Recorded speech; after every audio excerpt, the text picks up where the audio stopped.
26 de enero del año 1500 tiene lugar el descubrimiento del Brasil por Vicente Yáñez Pinzón. Yo uso siempre la expresión descubrimiento con comillas, porque evidentemente he cuestionado el concepto de descubrimiento y no voy a referirme a eso en otra ocasión, como al supuesto descubrimiento del Brasil por Yáñez Pinzón. Esto es un hecho interesante, porque una vez que aceptemos con comillas el concepto de descubrimiento, uno cuando se refiere a la llegada de Colón a Venezuela dice que Colón descubrió Venezuela en tal fecha y nadie discute ni la primacía de Colón ni la fecha. Y lo mismo con Cuba y lo mismo con otras partes. Pero cuando se trata del llamado descubrimiento de Brasil se presentan una cantidad de problemas que han generado muchas discusiones, sobre todo entre españoles y portugueses. Oficialmente el descubrimiento, entre comillas, pues, del Brasil tiene lugar el 22 de abril del año de 1500 y no el 22 de abril y no el 26 de enero.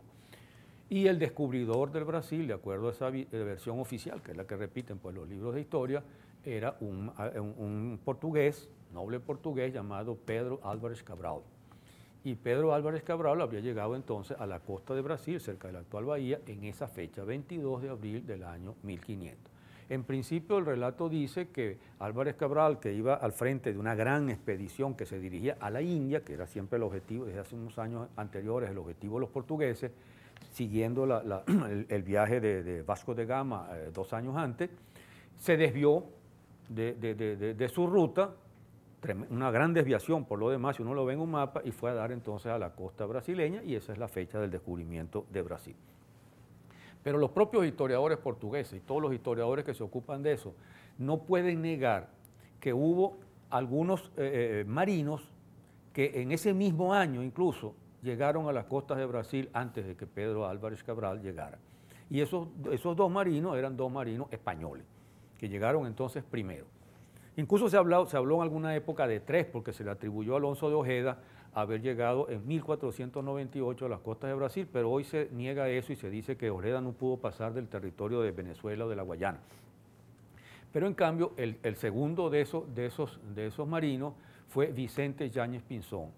Y Vicente Yáñez Pinzón, conocido porque fue uno de los marinos que vino a América con Colón en el primer viaje, era el capitán de la Niña, la segunda de las carabelas de Colón, uno de los 3 hermanos Pinzón que participaron en la expedición colombina. Vicente Yáñez Pinzón salió justamente a fines del año 1499, llegó allí en el Atlántico, del puerto de Palo, cerca de Sevilla, pues, bajó hacia la isla de Cabo Verde y se desvió hacia la costa de Brasil y anduvo por la costa de Brasil, llegó allí el 26 de enero del año 1500 a un promontorio que no se sabe bien exactamente cuál es, pero que queda o en Pernambuco o en Ceará, es decir, en territorio claramente brasileño. Oficialmente sería el descubridor del Brasil si se acepta el término descubrimiento. En realidad, Pedro Álvares Cabral ni siquiera es el segundo, sino el tercero, porque un poquito después otro navegante español llamado Diego de Lepe hizo el mismo recorrido de Vicente Yáñez Pinzón y también tocó la costa de Brasil. El tercero fue entonces Pedro Álvares Cabral, pero sí era el primero portugués. Ahora, todas las historias dicen entonces que a pesar de que hubo 2 españoles que llegaron primero, el descubridor de Brasil es Pedro Álvares Cabral. ¿Y por qué dicen eso? Lo dicen por una razón muy sencilla, que nos puede parecer a nosotros con toda razón muy ridícula, pero que en el momento funcionaba, es que no importa que 2 españoles hubieran llegado antes a esa costa, no tenían ningún derecho a llegar, porque el territorio se había dividido entre España y Portugal, primero por obra del Papa y después por el Tratado de Tordesillas, de tal manera que en ese territorio solo podían entrar los portugueses. Y si los españoles entraron allí no tenían derecho a hacerlo, por tanto ese descubrimiento no cuenta, y el que cuenta es la llegada del primer portugués que oficialmente llegó allí, que fue justamente Álvares Cabral. Esto merece una explicación, porque realmente cuando se produce la llegada de Colón a las Antillas, los reyes de España, sobre todo Fernando el Católico, le piden al Papa, que era también un Papa aragonés, un Papa español, Rodrigo Borgia, es decir, Alejandro VI, una bula. Y el Papa emite una bula mediante la cual él, como Papa, se consideraba, por supuesto, el dueño del planeta, el dueño del mundo, y divide el mundo en 2 mitades, una mitad para los portugueses y una mitad para los españoles, y basado en un supuesto meridiano a nivel del Atlántico. Los portugueses inmediatamente protestaron contra esa bula porque lo perjudicaba. Y entonces vino un forcejeo allí durante todo el año en el cual el Papa siguió emitiendo bulas, hizo 3 bulas más, y en esas bulas hizo correcciones, pero ninguna de las correcciones satisfacía a los portugueses. Una de las cosas que hizo fue hacer correr el meridiano ese, que pasaba por las islas de Cabo Verde, lo hizo correr 100 leguas hacia occidente, o sea, 100 leguas del lado americano y no del lado africano. Pero el rey de Portugal, Manuel II, que estaba encabezando las expediciones pues, hacia la India, promoviendo las expediciones hacia la India, se opuso rotundamente e incluso amenazó a España con una guerra si no se corregía eso. Y frente a esa presión, los reyes católicos se vieron obligados a reunirse entonces con los emisarios de Portugal y aprobaron en julio de 1494 el famoso Tratado de Tordesillas, con el cual se corría la línea no 100 leguas, sino 370 leguas hacia occidente. Y eso, cuando uno lo ve en un mapa, significaba que un pedacito de lo que hoy es el Suramérica, así lo que hoy es parte del Brasil, era territorio que era propiedad o iba a ser propiedad de los portugueses.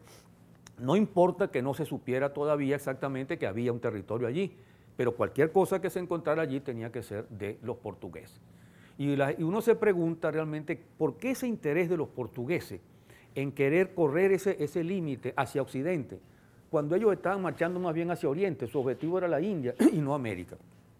Y entonces han surgido aquí muchas especulaciones de qué es lo que pasaba, si realmente los portugueses habían tocado tierra de Brasil antes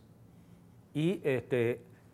en qué fecha pudieron tocarla. Incluso se sospecha más que probablemente en esos mismos años, 1498-99, alguna expedición portuguesa había tocado el Brasil. Eso no ha sido demostrado hasta ahora, pero podría ser posible. De todas maneras, el desvío de Álvarez Cabral, que es un desvío excesivo, se ve que si uno no va para la India no tiene por qué dar esa vuelta tan grande, en el fondo pareciera ser la posibilidad de garantizar que hubiera un descubridor oficial portugués que garantizara que esa tierra entonces había sido tocada por los portugueses y era portugués. La gran importancia de esto, en fin de cuentas, de estos detalles, uno puede dejar todas estas barbaridades sobre si el Papa divide el mundo en 2 mitades, sobre si un tratado donde los portugueses reclaman que le corran su pedazo y los españoles ceden, estas barbaridades coloniales, dejando de lado eso, lo importante aquí es que ese hecho, ese tratado de Tordesillas, permitió entonces que un pedacito pequeño de Sudamérica pasara a ser propiedad de los portugueses. Y el pedacito pequeñito de esa Sudamérica que le tocó a los portugueses se fue convirtiendo a lo largo de los siglos coloniales, fue creciendo y creciendo y creciendo y se convirtió en un monstruo gigantesco que es justamente el Brasil actual, que es el país más grande de toda Sudamérica y que empezó con aquel pedacitico que le tocaba a los portugueses y creció mediante un largo proceso que yo he comentado en otras ocasiones hasta convertirse en ese enorme país que es Brasil. O sea, la importancia de este tratado, de este descubrimiento, tiene que ver entonces con el acceso de Portugal a Sudamérica y con el proceso que llevó a Brasil a convertirse en el enorme país que es actualmente.